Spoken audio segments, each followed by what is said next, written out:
अस्सलाम वालेकुम दोस्तों, मैं हूं साजिद महमूद ताहिर और आप देख रहे हैं चैनल वीज़ा वेज़। दोस्तों, आज बेल्जियम के हवाले से थोड़ी बात करेंगे कि बेल्जियम कौन से वीज़े इशू करता है, कैसे इशू करता है और पाकिस्तानी, बांग्लादेशी, इंडियन, भूटानीस और मालदीव के लोग जो हैं वो कैसे ये वीज़ा हासिल कर सकते हैं। तो इस सिलसिला में 2 सितंबर 2015 को VIS शुरू किया गया था 23 रीजन साउथ एशियन कंट्रीज़ के लिए। और साउथ ये जो कंट्रीज़ हैं उनमें दोबारा से बताता चलूँ, इंडिया, पाकिस्तान, बांग्लादेश, श्रीलंका, नेपाल, भूटान और मालदीव शामिल हैं। तो इस हवाले से ये जो ममालिक हैं इनके लिए लाजम करार दिया गया था कि ये जब भी वीज़ा अप्लाई करेंगे तो अपने बायोमेट्रिक्स देंगे, तमाम के तमाम 10 उंगलियों के फिंगरप्रिंट देंगे, मतलब उंगलियां और अंगूठे शामिल करके 10 उंगलियों के फिंगरप्रिंट्स जो हैं वो देंगे। और इसके अलावा उन्होंने इसमें वीज़ा के लिए जो इशू कर रहे हैं वो 3 किस्म के वीज़े हैं। एक एयरपोर्ट ट्रांजिट वीज़ा है, एक शॉर्ट टर्म वीज़ा है जिसमें विजिटर और टूरिस्ट वगैरह आते हैं, और एक लॉन्ग टर्म वीज़ा है जिसमें आपका स्टूडेंट आ जाता है, वर्कर आ जाते हैं और आपके फैमिली रीयूनियन वगैरह के सेटलमेंट के केसेस भी आ जाते हैं। तो ये 3 तरह के ही वीज़े इनकी जो एम्बेसी है वर्ल्ड ओवर वो इशू करती है। शेंजन स्टेट के अमूमी तौर पर जो डॉक्यूमेंट्स रिक्वायर होते हैं वो एक तरह के होते हैं, उसमें थोड़ा बहुत फ़र्क एम्बेसी अपनी सहूलत के मुताबिक समझ लें या अपने उनका एक नुक्ता नज़र होता है उसके मुताबिक वो समझती हैं, तो उसमें थोड़ी बहुत रद्द वो कर देती हैं। लेकिन आमतौर पर जो शेंजन स्टेट्स की रिक्वायरमेंट्स हैं वो एक तरह की ही होती हैं। शेंजन स्टेट्स का वीज़ा मिलने पर जितने भी कंट्रीज़ हैं जिनके अंदर फ्री मूवमेंट एग्रीमेंट है, उसमें EU के ममालिक हैं, शेंजन स्टेट्स के ममालिक हैं, और ये जो उसके अंदर आप इस वीज़े पर फ्रीली मूव कर सकते हैं आप भी। लेकिन वीज़ा अप्लाई करने के लिए जो बुनियादी शर्त शेंजन स्टेट में यही होती है कि जिस कंट्री में आपने ज़्यादा टाइम स्पेंड करना है, ज़्यादा अरसा रहना है, उस कंट्री में ही आप वीज़ा अप्लाई कर सकते हैं। अगर आपने बेल्जियम में ज़्यादा टाइम स्पेंड करना है तो आप बेल्जियम का करेंगे। अदरवाइज़ अगर आपने फ़र्ज़ करते हैं कि हम आपने फ्रांस में या स्पेन में या हंगरी में ज़्यादा टाइम स्पेंड करना है या इटली में या पोर्चुगल में, तो फिर आपको उस मुल्क का वीज़ा उस मुल्क में एप्लीकेशन देनी पड़ेगी। वीज़ा तो वही होगा शेंजन स्टेट्स का, लेकिन आपको उस मुल्क में एप्लीकेशन लॉन्च करनी पड़ेगी जिसमें आपका ज़्यादा ठहरने का प्रोग्राम है। मिसाल के तौर पर आप चाहते हो कि आप बेल्जियम में 3 वीक्स रहो, ठीक है, और एक एक वीक जो है वो आप दूसरे 2-3 कंट्रीज़ में रहना चाहते हो तो नो प्रॉब्लम, आप जो हैं वो इन कंट्रीज़ में आप रह सकते हैं, लेकिन आप बेल्जियम में अप्लाई कर सकते हैं। तो इसके अलावा ये है कि आप 160 डेज़ में आप कितना सा रह सकते हैं ये भी मैं आपको बताऊँगा। अमूमी तौर पर तो इसकी जो लेंथ ऑफ स्टे है वो 90 डेज़ ही होती है। तो इससे पहले कि हम आगे बढ़ते हैं, हम चलते हैं कि आपको कौन कौन से डॉक्यूमेंट्स रिक्वायर होंगे शेंजन स्टेट वीज़ा बेल्जियम में अप्लाई करने के लिए। सबसे पहले तो आपका जो एप्लीकेशन फॉर्म है बहुत क्लियरली फिल होना चाहिए। उसके अंदर आप कोई भी कॉलम जो है वो खाली ना छोड़ें। जो आपके गैर मुतल्लका है, एप्लीकेबल नहीं आप पे, उस पर आप NA या नॉट एप्लीकेबल लिख सकते हैं, और जिसमें नन या नो आता है तो उसमें भी वो आप लिखेंगे। आप ब्लैंक जो है वो कोशिश करें कि आप इस एप्लीकेशन बड़ा मुख्तसर सा एप्लीकेशन फॉर्म है, इसके अंदर आप कोई भी कॉलम जो है वो ब्लैंक ना छोड़ें।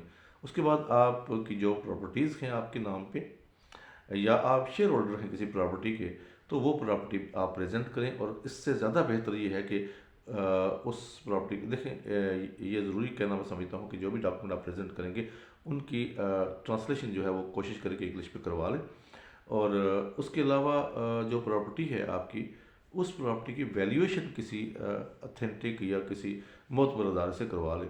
प्रॉपर्टी डीलर भी जो रिनोन प्रॉपर्टी डीलर होते हैं, अच्छे प्रॉपर्टी डीलर होते हैं, उनसे भी आप उनका वैल्यूएशन करा सकते हैं।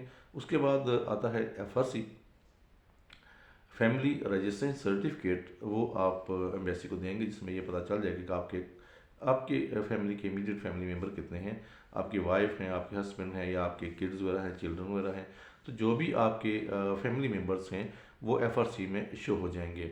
अगर आप कहीं एम्प्लॉयमेंट में इन्वॉल्व हैं, कोई मुलाजमत कर रहे हैं, वॉट एवर, सरकारी मुलाजमत है या कि प्राइवेट मुलाजमत है, आपको एक लीव लेटर चाहिए होगा। लीव लेटर के अलावा आपकी जो अगर एम्प्लॉयमेंट का कॉन्ट्रैक्ट है वो दे दें, या फिर आप उसमें जो लीव लेटर उसमें लिखेंगे कि आप वापस आकर कब आपकी अपनी एम्प्लॉयमेंट जो है वो रिजाइन कर लेंगे। बिजनेस पर्सन के लिए जो है वो ऑब्वियसली बिजनेस जो कंपनी है उसकी रजिस्ट्रेशन देना होगी, और टैक्स नंबर सर्टिफिकेट के साथ साथ पिछले 2 साल की जो टैक्स रिटर्न है वो भी आपने प्रोवाइड करनी है। इसके अलावा अगर आप स्टूडेंट हैं तो फिर आपको उनके कॉलेज, यूनिवर्सिटी या जो भी इंस्टीट्यूट में जिसमें आप एडमिशन ले रहे हैं, ये ले चुके हैं, तो उसका जो ऑफर ऑफ प्लेस है वो आपने देना होगी। इसके अलावा जो बंदा पर्सनली किसी को विज़िट करने के लिए जा रहा है तो उसका इनविटेशन जो है वो होना चाहिए वहाँ से, बेल्जियम से, कि जो बंदा आपको बुला रहा है वो आपको इनवाइट करेगा, तो वो आपकी वीज़े में आपकी फ़ेवर कर सकेगा। तो इसके अलावा हम मज़ीद आगे बढ़ें तो जो आपका एयर टिकट है रिटर्न, वो आपने टिकट नहीं परचेज़ करना है, बल्कि जस्ट आपने बुकिंग लेनी है, टिकट की रिज़र्वेशन लेनी है, जो कि एम्बेसी के लिए एक्सेप्टेबल है। ओरिजिनल टिकट अगर आप लेंगे तो उसमें आपको जो है वो मनी लॉस का नुकसान होगा, ख़दशा रहेगा।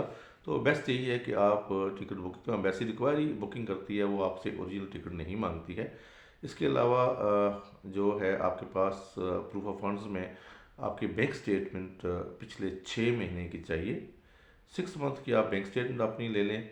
अगर आप बिज़नेस कर रहे हैं तो अगर आपकी लादा से बिज़नेस की बैंक स्टेटमेंट बिज़नेस की दे दें, साथ में जो है वो अपनी पर्सनल बैंक स्टेटमेंट दे दें सेविंग्स की।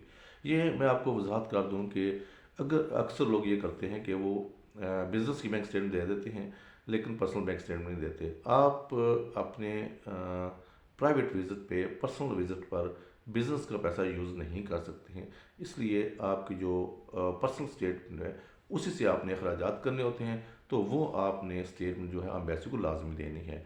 और बाज़ लोग ने ये किया होता है कि एक ही अकाउंट होता है, उसी को आप बिज़नेस भी यूज़ कर रहे होते हैं, उसी को आप जो है वो पर्सनल यूज़ भी कर रहे होते हैं, लेकिन उसके लिए एम्बेसी को ये देखना, ये क्लियर करना उनके लिए मुश्किल होता है कि कितने पैसे आपके बिज़नेस के हैं और कितने आपके पर्सनल हैं। तो इसलिए आपके वीज़ा में इसमें जो है नुकसान हो सकता है फ़ायदे के बजाय। तो बेस्ट यही है कि आप अपने 2 अकाउंट, अगर आप बिज़नेस मैन हैं तो दोनों अकाउंट आप प्रेजेंट कर दें।